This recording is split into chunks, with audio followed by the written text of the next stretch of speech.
Hi, everyone. Welcome to another edition of Your Right to Know with Tony DeFazio of DeFazio and Zeidman. You know, this is a great time of year. You pick up the phone, you see something on TV, you order it. It's good, right? And then the gift comes to your house, and that's where you need to worry because of snow and ice and the inclement weather that we're about to get hit with, because there are rights and responsibilities. Right. Well, people don't. I mean, in most of the cities, and even in the cities up here, people understand if you own sidewalks, you've got to keep the sidewalk clear of snow and ice. But a lot of people don't live necessarily in an area where they expect people to be coming up to their house, to their front door, for any particular reason, because you don't normally get visitors that way. However, in this time of year and the way that the retail has changed over the years, most people are ordering online. They're going to Amazon, they're going to even their local stores, and they're ordering the stuff to be delivered. So you're getting delivery people coming into your house daily, weekly basis.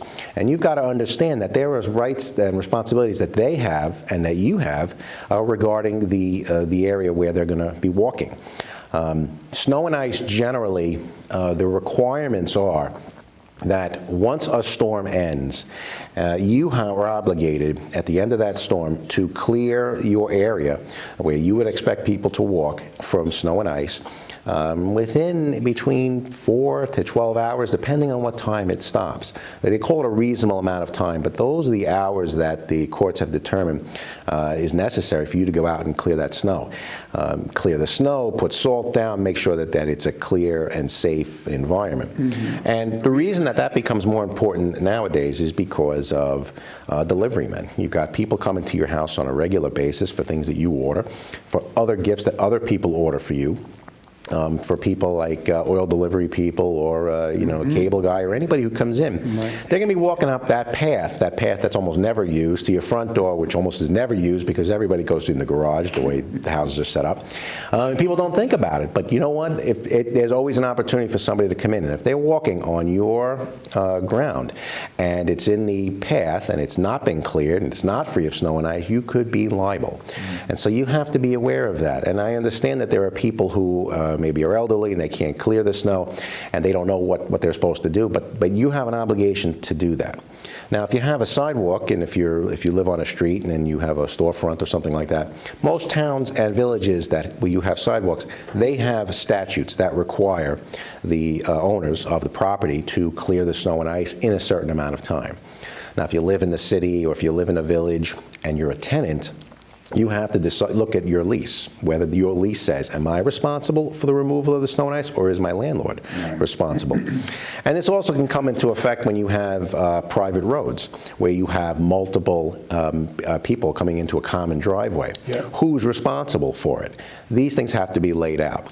And you have to make sure that you've properly insured for this through your homeowner's insurance or through other types of policies. And you have to make sure that the other thing is that if you're going to have somebody come in and clear the snow and ice, and this becomes a big issue, somebody comes in, plows your driveway, they plow your, they shovel your sidewalk out. And it's one thing when you're using a local kid on the street who just comes and does it for you. But some people are using a lot of contractors. Mm-hmm. And these contractors have insurance policies. You have to make sure you're included on that insurance policy, because if something happens where the snow wasn't cleared properly, or the snow was piled up and then it melted and created an ice condition and nobody ever came and fixed it, you're going to potentially be held liable for that. Now, they may be responsible through the contract that you have with them, and this really depends on how big of an operation. I mean, if you're doing a parking lot of a strip mall, there's usually a big contract that lays all this out. If it's just your house, you really don't have that. But you at least should know that they have an insurance policy that will cover anybody who slips and falls, and that you're named on that policy, so that instead of you having to use your own homeowner's insurance policy, you can use their policy, because that's what it's there for.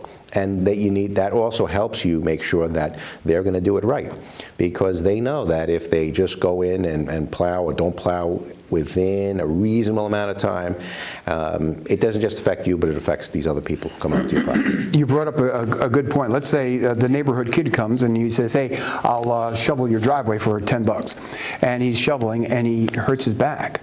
Is that something that you're liable for? Well, I mean, it depends on a situation like that. That's always a concern that you may have, that, well, if I hire a kid, if he gets hurt. It really would only be an issue if there's something that he's shoveling that he doesn't know about. So for example, if he is shoveling a driveway that has a hole in it, that you didn't tell him there's a hole in that spot, and he's digging away and he steps into this hole, breaks his ankle, you might be liable in a situation like that because you're going to say, you never told the kid that he's working on this property. But if somebody is shoveling snow and slips on the snow that he's shoveling, well, that's kind of like a risk of the case. Obviously, if it's a kid, you know, it's not as clean cut, but you know, hopefully kids don't really get themselves that badly hurt in those type of accidents. The bigger problems are when you have adults seems to be walking in, slipping on ice, flipping a disc, and and kids, you know, tend to work off those things. But that's really the main issue: is you got to make sure if you're going to bring somebody in that if there's something unsafe in the area they're working, that they know about it. Yeah, I'm thinking more of the kids' parents, you know, than try and sue somebody for, you know. Sure. Well, but you know what I mean. Look, things can happen. I have never seen a case. And I've been doing this for 20 years, where you had a child actually did for that circumstance. Yeah. I'm sure it has happened, but you know, it's there's obviously, you know, you got to get it shoveled. So the bottom line is, somebody's going to do it. You're going to go out and hopefully don't hurt your back, or you're going to hire the kid to do it, and you know, if hopefully there's no problems. Yeah. So you just have to make sure that your insurance policy is up to date and covered, and that you're covered, and that these are the types of things that you need to know. You're going to purchase that gift.